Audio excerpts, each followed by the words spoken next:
Hey, what's up? Welcome back to another awesome episode of the Lifeonaire Show podcast. I'm your host, Jason Wojo, and I am joined by Polish Peter as my co-host. Dude, today we got a cool topic, man. We're going to talk about the top 5 mistakes. And by the way, these are top 5, but dude, there's so many mistakes that people make in business. And we've chosen 5 that are representative of a lot of people that certainly, at least I know one of these will hit with you and help you become a better business owner, a better entrepreneur, so that you can have a business that serves your life rather than sacrifices your life. Dude, I'm excited for this, man. Okay, let's get going. I'm curious to see what those are. Okay. One is actually the partner, like be careful you not to go with like Wojo kind of thing. No, that dude, we had a partnership episode. So here we go. The first one is playing business owner and not doing the hard stuff, the stuff that matters. And what I mean by that is, you know, and I'll speak from experience. When I first got into real estate, I was spending time on the safe stuff, the quote unquote safe stuff. I was designing my logo and coming up with the name of my LLC and my colors and like designing little refrigerator magnets. Like none of this stuff made me any money, right? So you've got to kind of like stop pretending to be a business owner and really start to do the things that will make you money, especially when you're starting off. You know, I share this story back when I first began. There was a guy who came to the RIA and he wore a suit every time. He had glasses on. He looked really smart. And he was answering all the questions, and there's a crowd of people around him after every meeting, just pinging him with questions, and he had answers. And then one time I got him alone, and I'm like, dude, and I was kind of like, you know, like, oh man, I got him all to myself here. And I asked how many deals he had done. He hadn't done any. He hadn't done a single deal. And he'd been going to the RIA for years, and he became enamored with the idea of being an investor, but he didn't take the leap. And so one of the biggest things you got to focus on is doing the stuff that will make you money and doing the things that really require like some grit and maybe even putting yourself out there and working through your fear. Yeah, and I think this is so important because, yeah, especially when you're starting your business, people do this all the time. So whether it's fear, whether it's guilt, whether it's whatever that emotional things that you got going on, you got to get and do the right things. And sometimes that means it's a hard things. So reaching out, having conversation, income generating activities, right?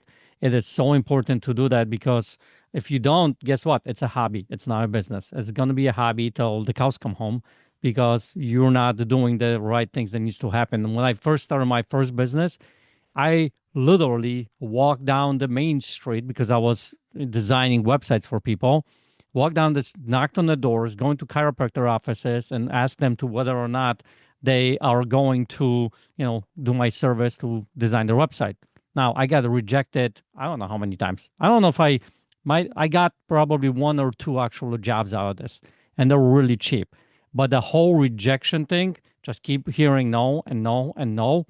I want to believe that helped me later on because now I am able to go and talk to people whenever, you know, and I'm not worried about what somebody's going to say no or yes. And if they say no, it doesn't mean anything about me. And I start going and attacking things differently. So it is so important to do those things. And think about it this way. We all know what those things are. A lot of times deep down inside, you do know what it is that you have to be doing. So you got to surround yourself with people that are going to help you get there, keep you accountable, and doing those right things, those hard things is so important. And I think that happens in every single stage of business, not just at the beginning. So if you have a business that's doing pretty well, there are certain hard things that I need to step out, hard decisions I need to make in order. There are different level decisions, but that's going to take me to the next level. And I think there's big mistakes a lot of people because sometimes they get just comfortable, you know, and I think it's important to do that. Well, I think it's, you know, it's being some of it I think is being kind of like a little bit undisciplined.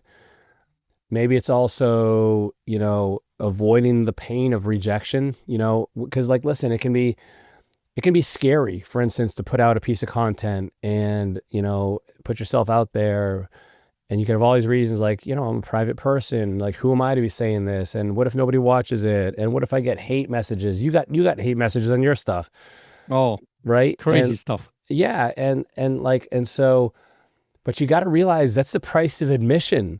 Like this is part of doing it. It's just like, it's not a flaw of business. It's not something that like you can get around. You just have to work through it. Like, and it's all this procrastination is simply fear, like of looking bad, of doing the wrong thing, of stumbling, of falling down, of looking dumb. Like, and like at the end of the day, you have to do this. You have to go through the sucking stage. You're gonna be bad at business. You're gonna make mistakes. You're gonna fumble your words on a sales call. You're gonna like all of this will happen. Let me just prepare you for it. And so what? So what? Like you gotta push through it. Because what's the alternative? Yep. Here's the alternative. You're not gonna do the things you want to do. You're not gonna make any money, and you're gonna be forced to get a job. Like, that's your choice. Like, would you rather go back and get a job and let somebody else sign your paycheck and let somebody else kind of control? And by the way, I just think I read yesterday, man, there's like been 1.1 million layoffs this year.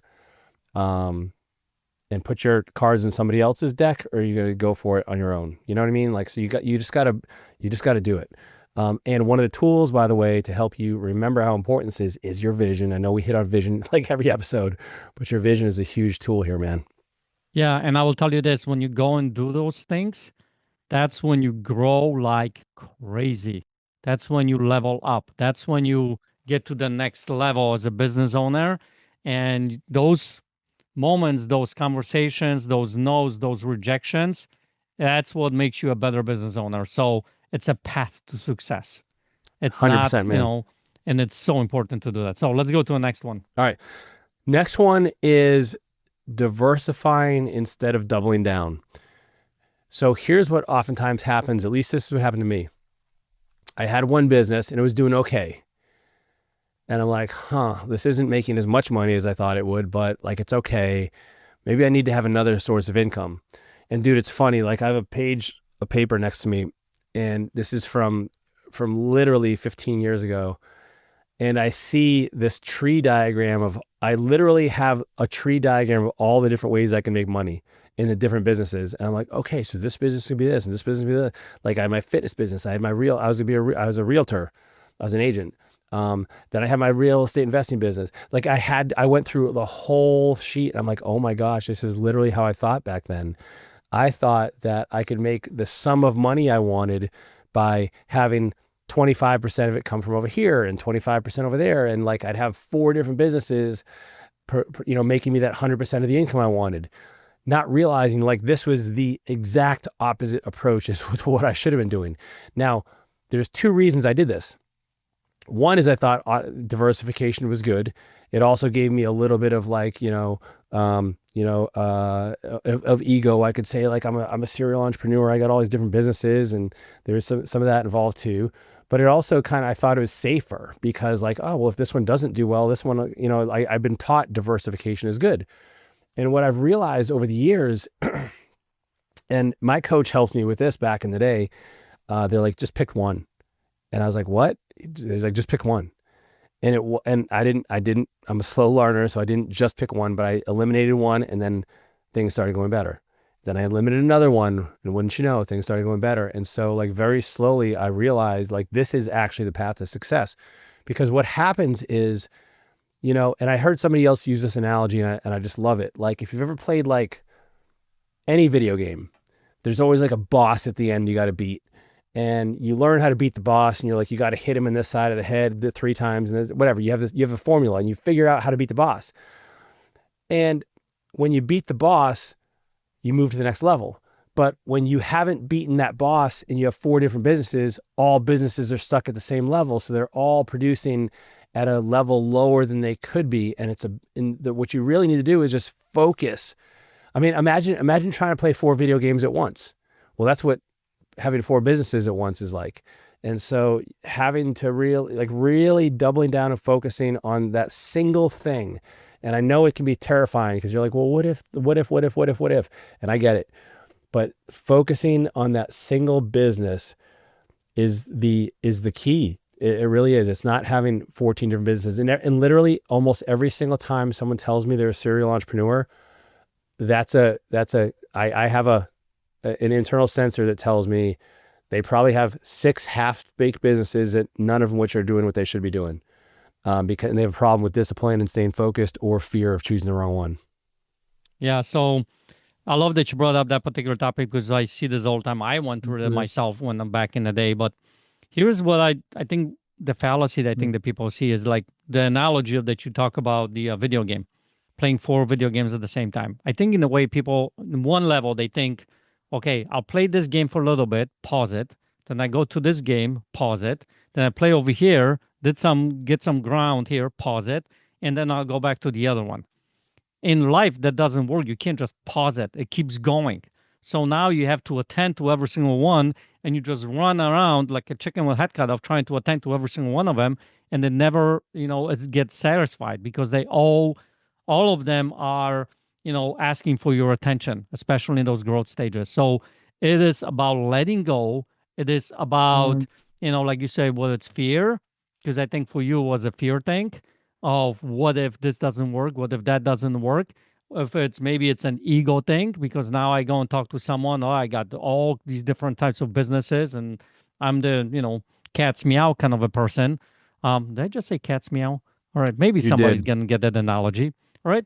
But when you start to look from that perspective, all of a sudden letting go and you start working on that one, because by the way, when did your income start taking off? It wasn't until I started focusing down. Right. So that is a big mistake that I want you to consider. If you have multiple businesses, let go, because we've actually sat down in a business builder with one gentleman who had like 3 or 4 businesses. And we looked at where does he spend most of his time? What's the income that business is generating? And what we discovered, the most of the time that he spends in a particular business is making the least amount of money. So when you basically let go of that business, now he's able to focus on the business that was making him money, but he wasn't spending a lot of time. Now you put more focus in that business, guess what? Start growing like crazy. So notice how this stuff works, but you gotta let go, so focus on the one thing. All right? Cool. 1,000%. It's really a difference between like a concave and a convex lens. If you remember that back from like your physics classes. Oh, you just lost me. One lens is the curve is inward, the other one's outward. Yeah. And you either disperse like the light or you focus it. And the same works with your energy and your attention and the effort and the results that you're gonna get too. So like you really got to just focus it down. So hope that's helpful. And, the question is, sometimes it's like, which business is best? Well, which one fits your vision the most?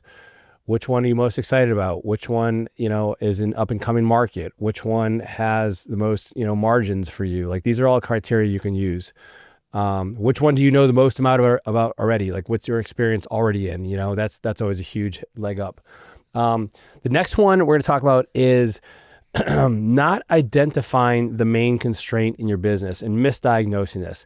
So at the Business Builder Workshop, we talk about something called the 4 stages of business maturation.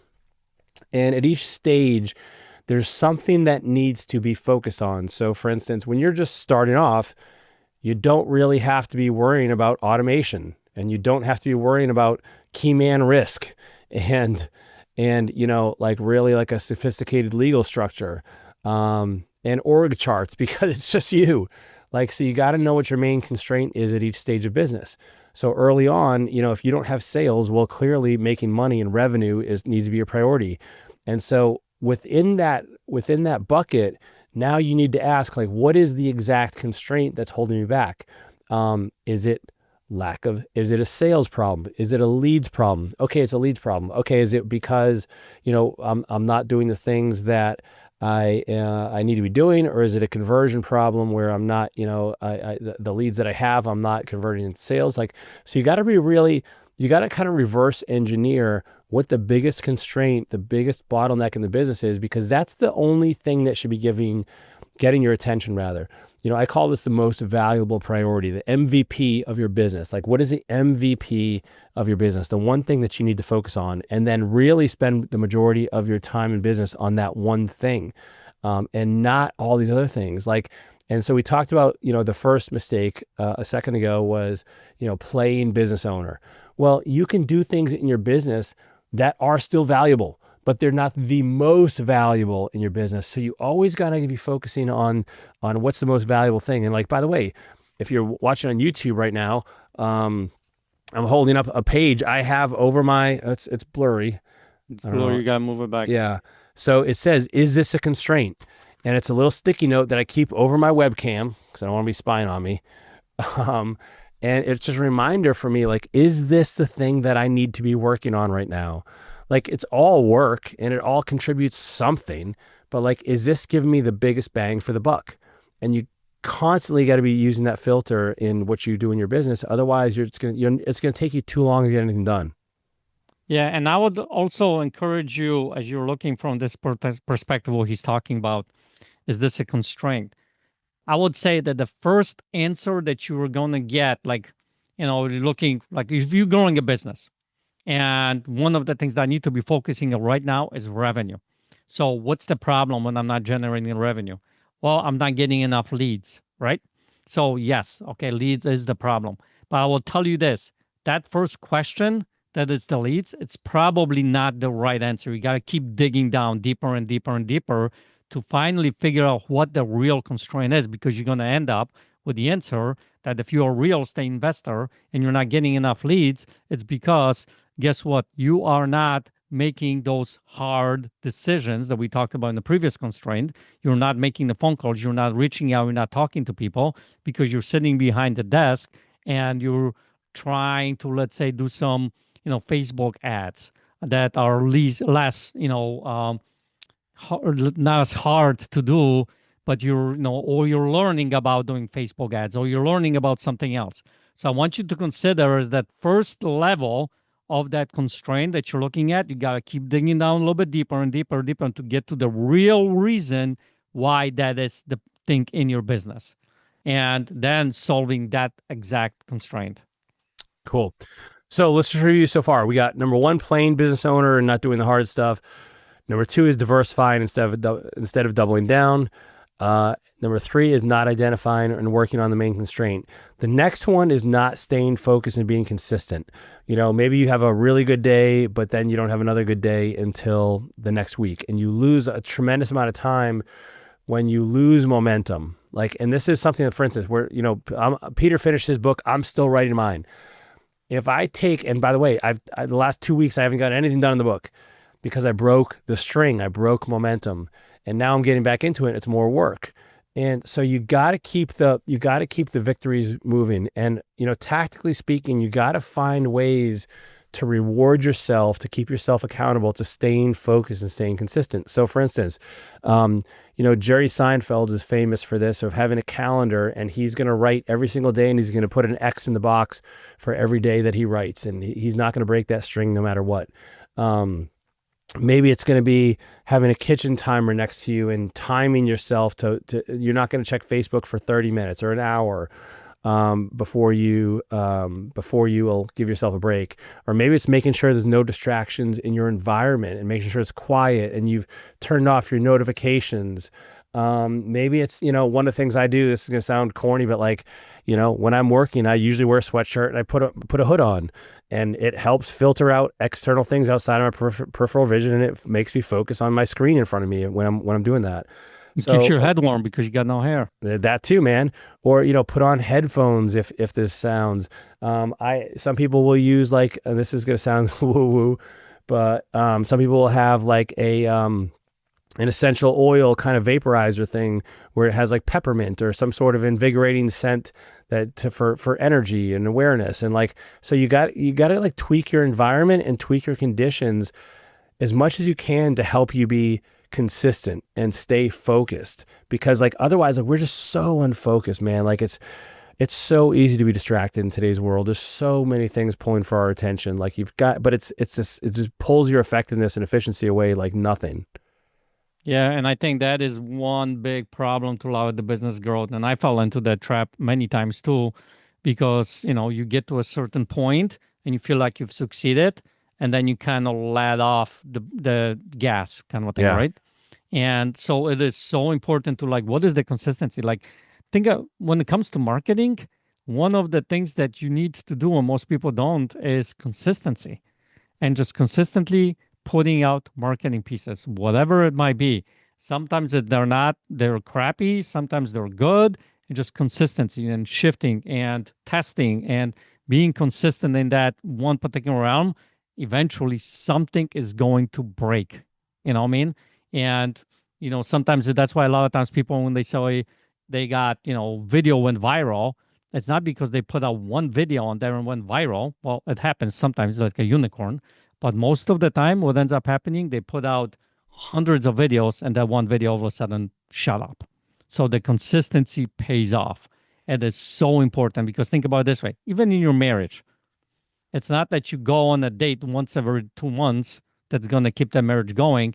Is being consistently, let's say, present with your wife, consistently being intentional with your wife. And that's what's going to keep that relationship going. So when you start looking from that consistency kind of a filter, you can apply this not just in business, but in so many areas of your life. 1,000%. All right, last one is not, how do I say it this way? Not consulting your vision on how you build your business. Oh, that's a big one. And so I'd actually I'd recommend this. Consider your vision your business partner. Consider your vision your business partner. In other words, consult your vision before you make any decision in your business. And not only in terms of how you run your business, how you set up your business, what you do in your business, like every part of your business should be influenced by your vision. And so at the end of the day, like, business is your vehicle and your vision is the destination. So don't confuse those two. Don't conflate those. Your vehicle the goal is to get you to the place you want to be. And that's what your vision provides. And your business is just helping you get there. Now, yes, absolutely, your business can complement and should complement your vision, but you've always got to keep that in perspective, because like if you find yourself working 60 hours a week, but your vision says you should be working 30 because you have all these other things important to you, well, now you're out of alignment. And so you've always got to keep that vision front and center when you're running your business. Yeah, and I have examples upon examples. I'll give you one. So years ago, a gentleman that I know for many years, he came to me because he's starting a brand new business, and he has, it's a national business. It sounds good. It's all great. And he wants me to be a partner and all those kinds of things, right? So I look and I ask him questions, and he's like, well, we're going to have to start off putting about, let's say, 20 hours a week into this business, and we're going to make a lot of money, and all those projections were looking good, all those different things, right? And I go, well, let me think about this. And he's like, yeah, cool. So I went back home and I looked at my vision, and I looked at the calendar that's attached to that vision. And I asked that question, in order for that 20 hours, where are they going to come from, those 20 hours? Because my life is pretty full. I love my life how it is, and with my wife and the kids and the business that I have and all those things, right? And what I discovered is that that's going to have to come out somewhere. So one of the things that's going to come out for me personally is probably my quiet time, my gym time, and all those things that involves me. Maybe like, 11, 12 o'clock at night, I'm going to be working now as opposed to sleeping. So I'm good for the next day. And guess what? Those hours add up. So I went and I told them, listen, I would love to do this business. I would love to be, the partner with you. However, my vision does not allow me to do that. And we had the discussions about that. But guess what? That decision has helped me keep moving in my own business to be able to grow my business and, my family and my wife and all those different things. So that right there, what Wojo said about not consulting vision because you don't have one or you're not actually looking at it, is a big, big, big, big, big mistake that most people do. Because then they wake up later on, I'm like, going back to the other point that we just had, is like, I'm working now 60, 80 hours a week. And how did that happen? Well, guess what? Because that vision wasn't there to protect you. Right. All right. Well, listen, let's summarize these. Number one, we had playing business owner instead of doing the hard stuff, like doing the fluff. Number two, diversifying instead of doubling down. You want to double down. You don't want to diversify your efforts because you're going to get to that level and you're just going to plateau. Number three, not identifying and working on the main constraint, the main bottleneck present in your business at that time. And yes, it will evolve, which is a good thing, but you got to keep your thumb on that. Next one is focus and consistency, really finding ways to continue the momentum so you don't have to start from zero every single time. And then lastly is running your business without a vision. Huge mistake, huge mistake. Hope you guys found this valuable. Hope you do something with it. We'd love to see you at a Get a Life Getaway to help you craft your vision, or a business builder workshop to help you become better in business. And if you enjoyed this episode, please share it and give us a review. We will catch you soon, guys. Take care and God bless.